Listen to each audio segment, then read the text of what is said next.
Hey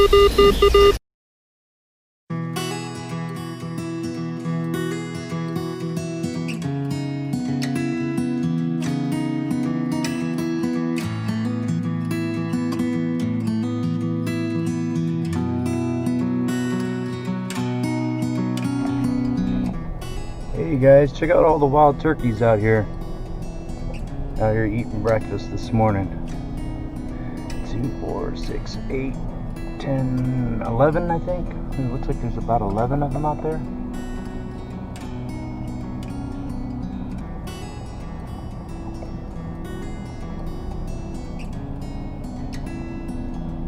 Pretty cool.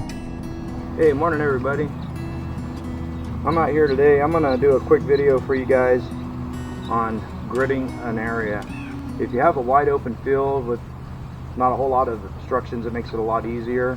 But if there are trees and tables and pavilions, things like that, like if you're in a park setting, it can still be done. One way to do it is you could use objects that are already there, like you can pick a tree or a rock or a bush or something like that and use that as a mark. But what I'm going to show you, another way that you can do that is if you have some of these marker flags, you can just stick these in the ground and you can grid off an area, make a square. And what you want to do is you want to work the area one way and then turn and work the same area this way. Certain objects, the way that they're laying in the ground, you might register them, your detector might pick them up going over at a certain direction, but it might be in there at an angle or up on edge to where it doesn't pick it up at a different angle. So you want to try to hit it in both different directions to get that target. Anyways, I'll get this set up and we'll grid off an area. Okay guys, so here's what I've done. I stuck these flags in the ground and I just kind of pasted off. I went from like this corner to that corner up there. That's about five large steps.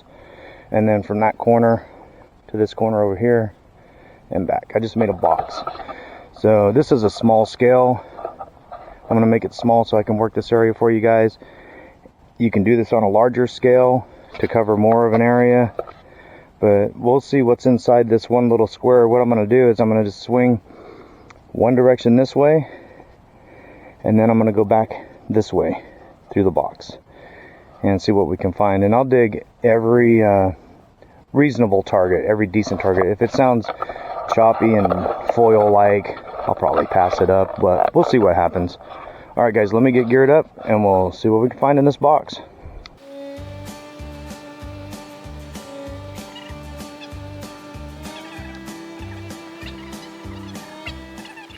Alright guys, my first signal that I got was coming up at 14, and I got myself a zipper pull.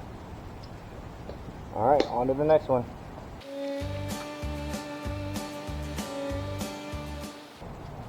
It's kind of like mowing your yard. You're going to make one path, then come back up and make another path. Basically, that's all you're doing. Nice, slow, steady swings, keeping your coil right on the ground, just where it's barely touching the ground. You want to keep your coil flat.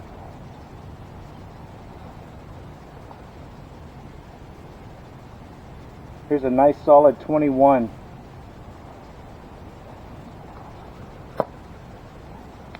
Penny, right on the surface.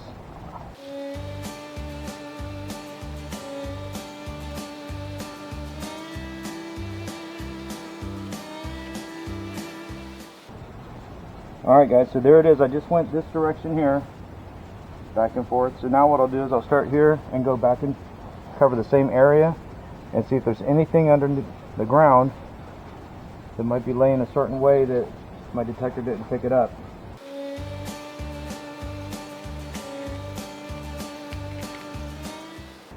Now when I was going this direction here, it was right in this area here. I had a signal, but it was kind of iffy. Coming back this direction here, it sounds a little bit better. A little bit more solid. I'm thinking, I'm going to take a guess and say it's probably a bottle cap, but when it sounds that good, you want to dig it because you never know.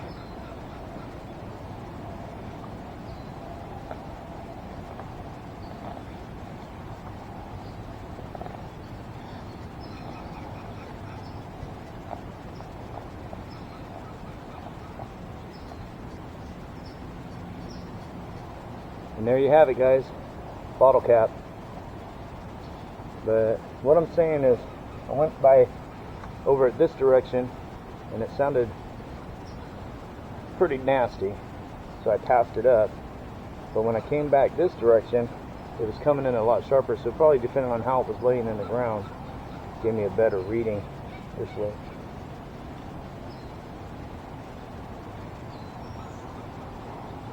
By all means, always fill your holes in too. Never leave an open hole.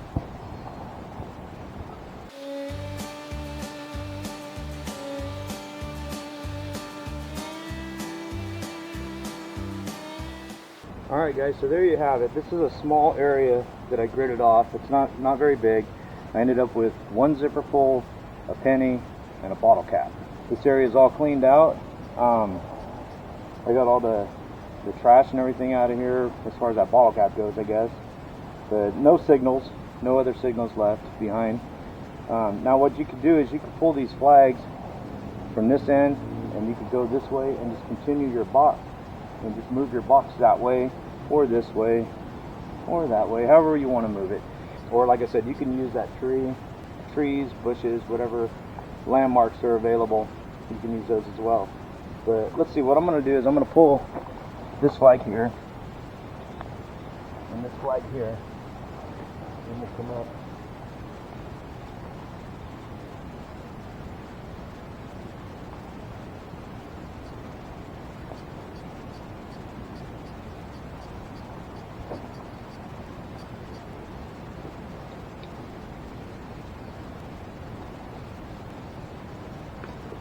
So I just moved my box from here to over here.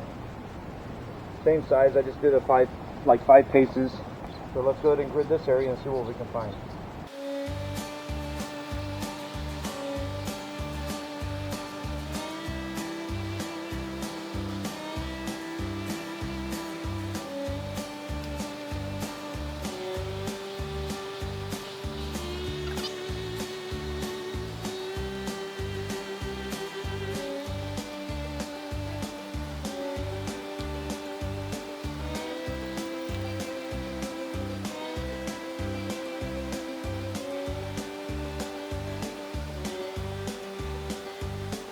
Alright guys, nothing inside this grid area except for that one piece of can slaw.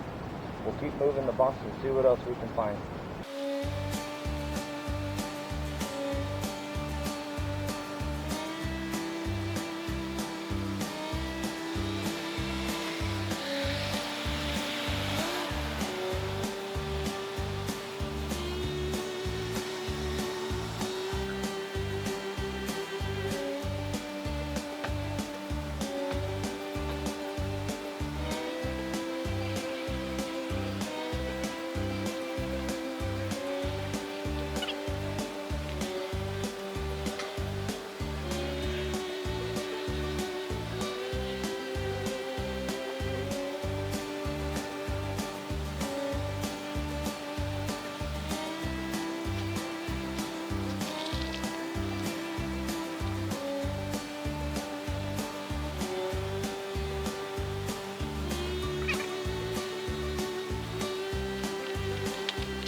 This guy was coming in at an 18 solid, just a bottle cap, but you never know, it could have been a ring.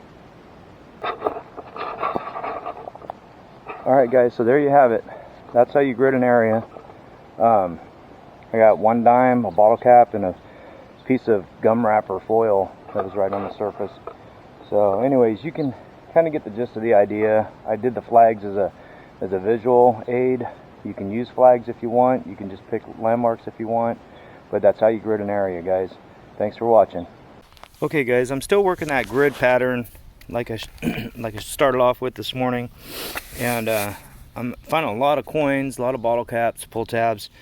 And I just came across this really cool find here. It was coming up at 13, just like a nickel. And that's what I was expecting, was a nickel. I popped that hole open. I got me a sweet little arrowhead. I like that. That is nice. That's a really cool find. I'm not sure. I don't think it's silver because it was coming in such a low number, like a 13. But man, that's a really neat find. I like that. Alrighty, guys, on to the next one. Alright, guys, we're gonna wrap this up. Norm was out here with me today. We did the gridding patterns out here, trying to clean this field up, and we did pretty good as far as hauling stuff out. I got a lot of garbage out here, tons of bottle caps and pull tabs. This is just a small portion. After I emptied my bag, I threw a lot of those away, but that's just a small portion of what was left in my bag. Money wise, I got $1 in quarters. I got 20, 40, 60, 80 cents in dimes, 25 cents in nickels, 10, 20, 30, 40, 2 cents in pennies. And then for the bling stuff, I got that arrowhead, which is, I think that's probably one of my favorite finds today. I really like that. That's cool. I got that zipper pull, this little grommet thing, a sinker, and then I'm not sure what this piece here is. It's like a piece of pot metal, but I don't know what it is. That rang up a solid 17 on my machine. Part of the reason that I came out here today is because we had a seated hunt out here with the group that Norm and I are in, and what they do is they throw handfuls of coins and prize tokens out in the grass, and then you get out there with your detector and try to find them, and then if you find those prize tokens, you win a prize.